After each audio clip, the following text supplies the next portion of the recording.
and welcome to another evening of frank conversation here on Hard Copy. I'm Maokpe Ogun Yusuf. Tonight, we turn our attention to the environment. There is no doubt that to enjoy a good quality of life, clean, fresh air, and a healthy environment are necessary. And many times we take this for granted, but not the people of the oil-producing state of Rivers, especially those residents in the city of Port Harcourt, who are finding it difficult to breathe, literally, owing to soot or black fine particles, which is practically taking over the air in their state.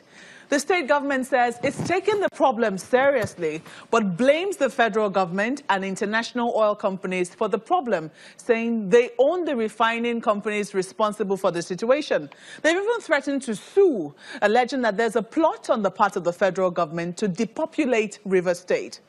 But is this really the solution to the problem, considering the urgency of the situation and that lives are at risk?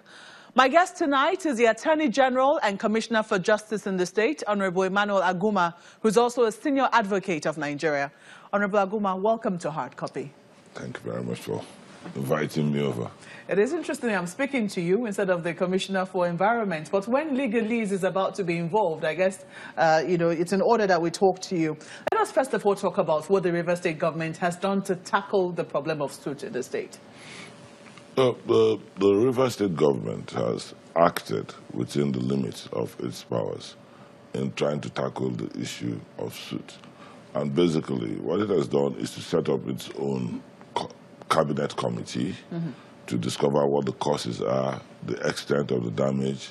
In the course of that, the Ministry of Environment has engaged the services of consultants whose reports are damning.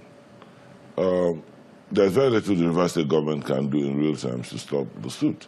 This is because Section 20 of the Constitution of the Federal Republic of Nigeria, 1999, vests the responsibility of the environment, the air we breathe, the water, regulations concerning it, and the land, regulations concerning it vis-a-vis pollution, on the federal government.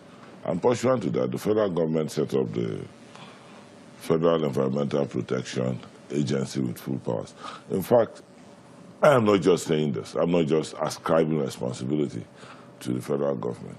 Fortunately, the Vice President, Yemi Osibanjo, SAN, Professor, as Attorney General of Lagos State, was involved in a case with the federal government over urban and regional planning, where the federal government tried to use this same Section 20 to control urban and regional planning in states, in this instance, Lagos State.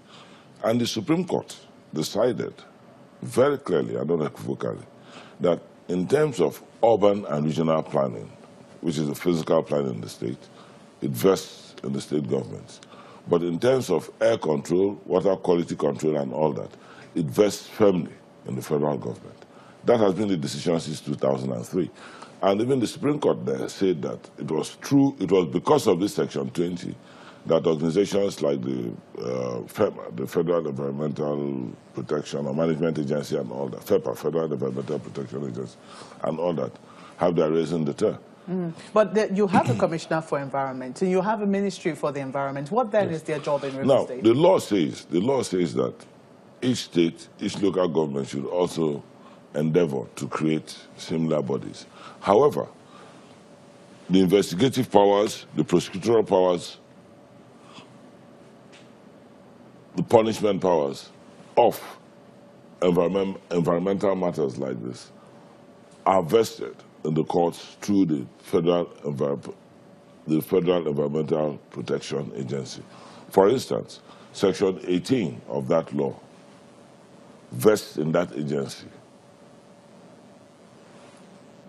the power to determine the quality, what is the level that you say, the threshold for pollution, the regulations for that, and to develop laws and regulations, to develop regulations that would control pollutants and pollution of the air.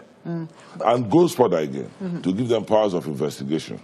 And also goes further to create penalties. That law goes, that act, goes further to create penalties. For example, if you discharge hazardous materials into the air, the punishment is up to 10 years imprisonment and a fine and all that. And it says that it's this pepper that has the right to investigate, arrest, seize, prosecute, and all that. So it's purely federal government. They are going to do with state government. What the state government can do is your normal effluent discharge and all that. And this goes way beyond effluent discharge.